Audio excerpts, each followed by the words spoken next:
The United States has authorized the departure of non-essential government staff and their families from Israel amid fears of a possible strike on Iran. The US Department of State has advised citizens to consider leaving Israel while commercial flights are available and warned against non-essential travel. This follows inconclusive talks between the US and Iran over Tehran's nuclear program, with further discussions expected next week. President Donald Trump has positioned 2 carrier strike groups in the region, reportedly ready to act if he believes Iran is not serious about ending its nuclear activities. US Ambassador to Israel, Mike Huckabee, sent an urgent message to embassy staff urging anyone wanting to leave to do so today, warning that airline seats could be in high demand. Oman's Foreign Minister, Badal Abdulsaidi, who has acted as a mediator between the US and Iran, flew to Washington to brief US Vice President J.D. Vance in what appears to be a last-ditch effort to prevent a military strike. Iran has refused to fully abandon its right to enrich uranium, though it has offered limits for civilian research purposes, including its Tehran reactor, which produces medical isotopes. The highly enriched uranium stockpile in Iran remains a key issue. Officials say it could be reduced through dilution and was done under the 2015 nuclear agreement. Technical talks are scheduled next week at the International Atomic Energy Agency in Vienna, with Director General Rafael Grossi expected to provide an update on access to Iran's nuclear sites. The region remains on edge, with diplomacy and military readiness continuing side by side. And in a further sign of concern, Britain said on Friday it had temporarily withdrawn its staff from its embassy in Tehran due to the security situation.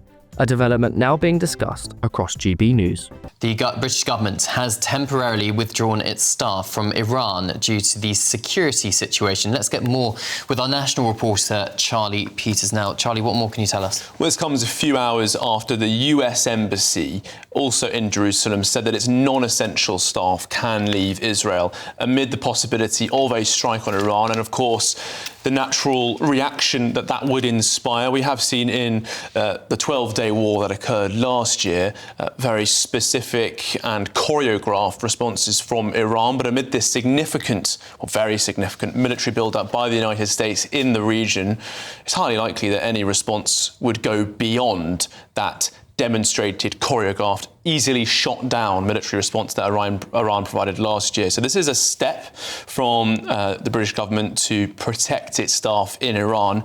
We'll now look to see if they take similar action in embassies and consulates within the broader region. For example, embassies in Iraq and forward sort of British bases in Syria and any other locations, Jordan as well. That would be a key indicator and warning that further action is likely. Can also say that amid this escalating security situation, the mayor of Beersheba, which is a city adjacent to the Gaza Strip in southern Israel, they have mandated that all of its shelters are now to be made open. That was a decision made this morning. Right. And we have also started to see more military hardware continue to fly out to the Middle East, despite there already being an armada of weaponry, not just the US Navy carrier strike group, but also an expansion of US Air Force assets in bases predominantly in Jordan, but also other areas in the region as well. We've seen flights going via Cyprus, via the British sovereign base area there. Also in Qatar, we have seen a lot of people being removed from that location. But what we're seeing now in Israel, the amount of military hardware in that country is now very significant, which is likely why we're seeing British embassy staff being withdrawn from Iran. It does sound like it's ratcheting up, doesn't it? Another notch. Charlie, thank you so much for that update on that breaking news story. OK, let's talk now to Shadow Minister for Defence, Mark Francois.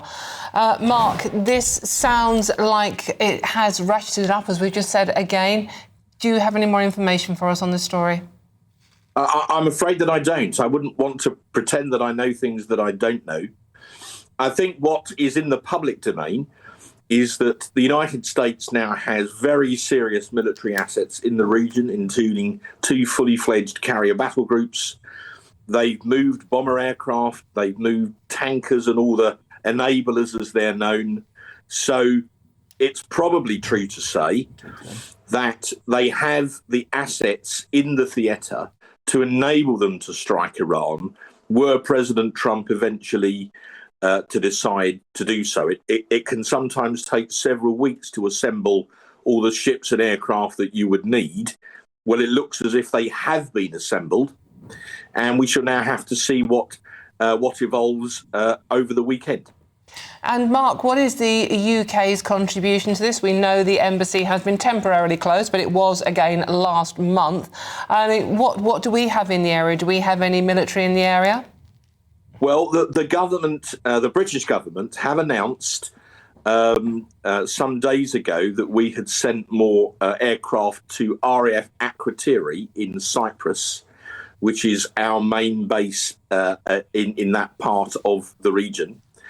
But I think our MOD was saying that those aircraft have been deployed mainly for defensive purposes to protect Akrotiri and other British assets in the event that there were to be military action. So what I will also say is the world would be a more dangerous place if Iran somehow were to be able to acquire a viable nuclear weapon. We simply cannot allow that to happen. We know that the Americans have been in intense negotiations with the Iranian leadership. We've also seen those dreadful scenes of Iranian civilians being murdered by the Iranian government.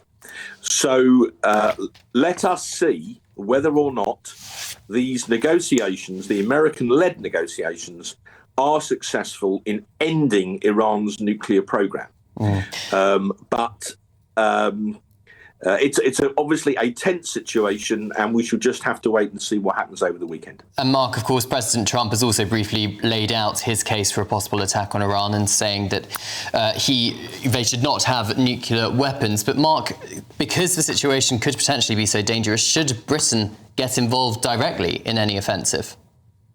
Well, there's a question of whether Israel would be involved or not. There's a very interesting question about whether or not the Americans would use the runway at Diego Garcia were they to strike Iran, because they flew very many combat missions from Diego Garcia, both during the Iraq and Afghanistan conflicts. That's why it's such a strategic location. So we're led to believe that there have been discussions between the British government in London and the Americans about potential use of that runway. And then that leads you into this whole wider debate about the Chagos Islands, where it would appear that the chaos continued.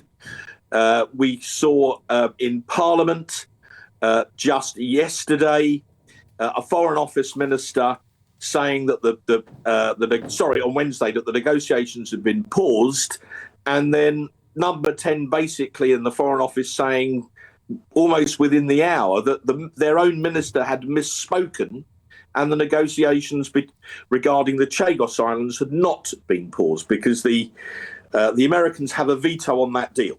So if Trump says no, it's no. And I very much hope that he will, because the idea of giving away £35 billion of British taxpayers' money to Mauritius to rent back some islands that belong to us in the first place is both strategically and economically bonkers. Mark, unfortunately, we have run out of time, Mark. Thank you so much. That's Shadow Minister for Defence, Mark Francois.